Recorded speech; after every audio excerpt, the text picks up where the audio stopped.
Good evening, I'm Leonardo Puglisi. This is 6 News. Tonight, riots continue across the United States with no end in sight. We'll have the latest developments as protests go international. 2 Channel 9 reporters attacked in London live on air while covering the protest. Plus, a shocking new trend, the George Floyd challenge sees teenagers kneel on another's neck, and now it's made its way to a Brisbane school. Also tonight, Channel 31 launches a final plea to stay on air. We'll be talking to their operations manager as well as a young journalist who was part of the station last year. And Victorian students return to school on Tuesday, but classrooms are set to look very different. 6 News starts now.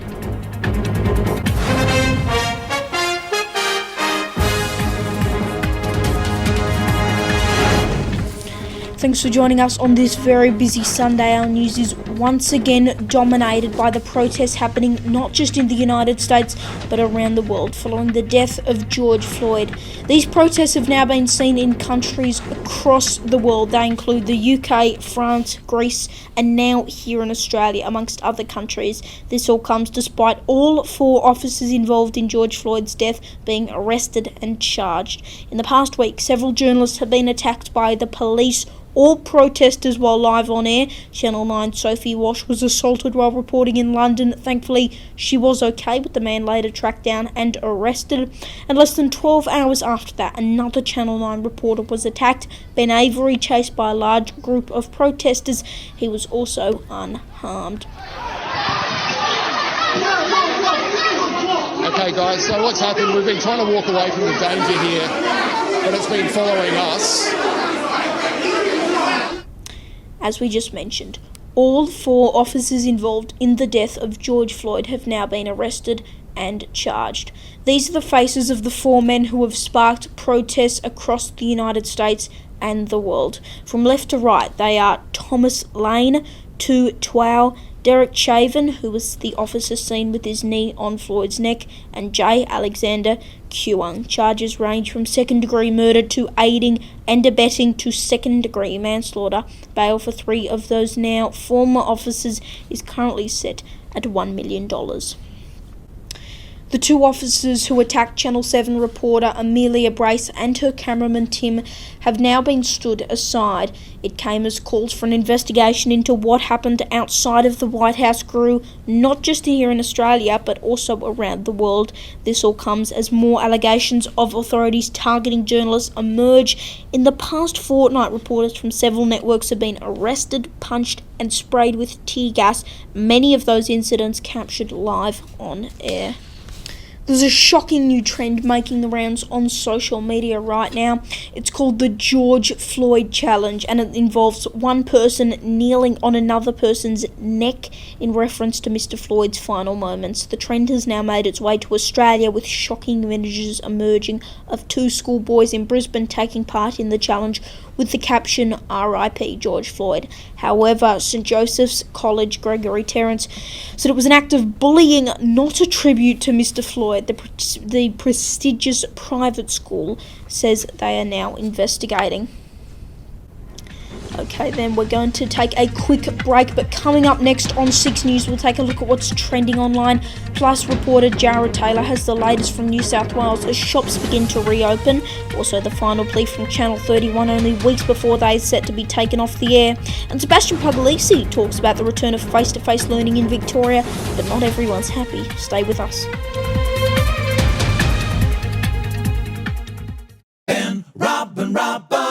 Streaming across the globe, Ben Norris, Rob McKnight, and David Robinson.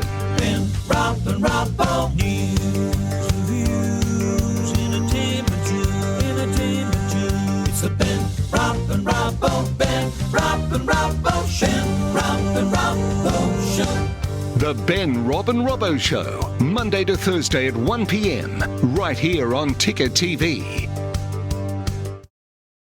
As chaos unfolds across America, outrage grows around the world following the death of George Floyd. Through the 6 Network's worldwide resources, our special coverage continues. With exclusive access to footage from independent media group Unicorn Right, we'll show you pictures no one else can. Channel 6 suspends all regular programming to bring you every fact, every breaking detail. Exclusive coverage, live reports, on air now. 6 News.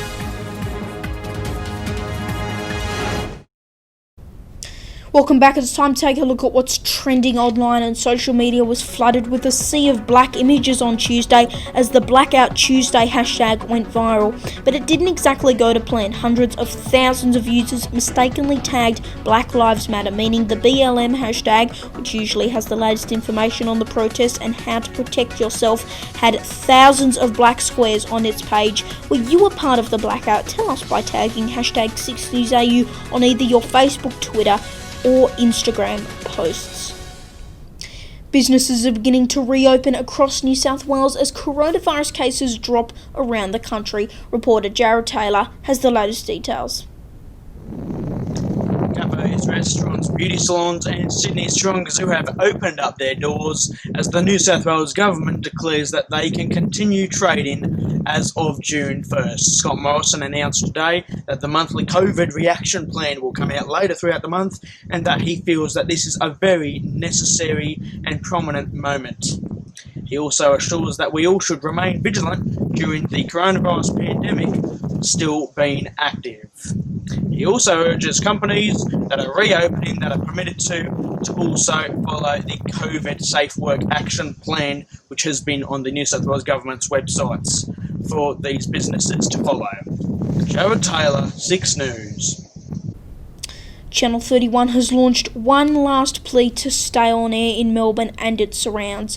The station, which has been broadcasting since 1994, is set to be shut down on June 30 unless the Minister for Communications, Paul Fletcher, overturns a decision made in 2014 by Malcolm Turnbull. But the station's operation manager says Mr. Fletcher hasn't actually spoken to Channel 31 nor its sister station 44 Adelaide. We actually are yet to have a conversation with the Minister himself. We have been speaking with his advisors in the Department of Communications and the Arts, etc. itself, but we haven't spoken with him. At the moment, they're all holding the party line, which is that we've been given 6 years to switch off. Brittany Coles was a young journalist for Mojo News, which aired on Channel 31 last year. She told 6 News about the importance of community television to her and other young people wanting to be in the TV industry.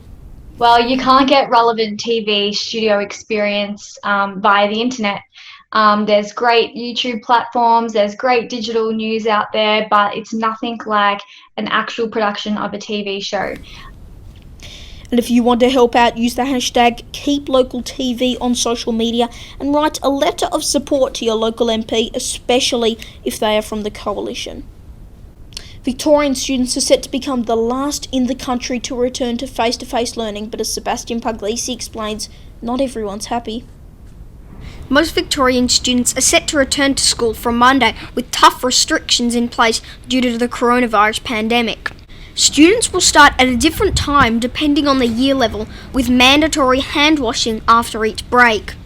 But not everyone's happy. There's concern about traffic chaos on our roads, with less people taking public transport and the potential COVID-19 spread in classrooms. Despite this, most students are excited to head back to school again. Sebastian Puglisi, 6 News. To the national forecast, and it's set to be a cloudy few days around the country. Darwin getting up to a top of 32 tomorrow, same on Tuesday. In Brisbane, 22 tomorrow and 22 on Tuesday. Sydney, light rain, 16 degrees with similar conditions on Tuesday. In Canberra, a freezing start to the day, 0 degrees but sunny and a top of 13.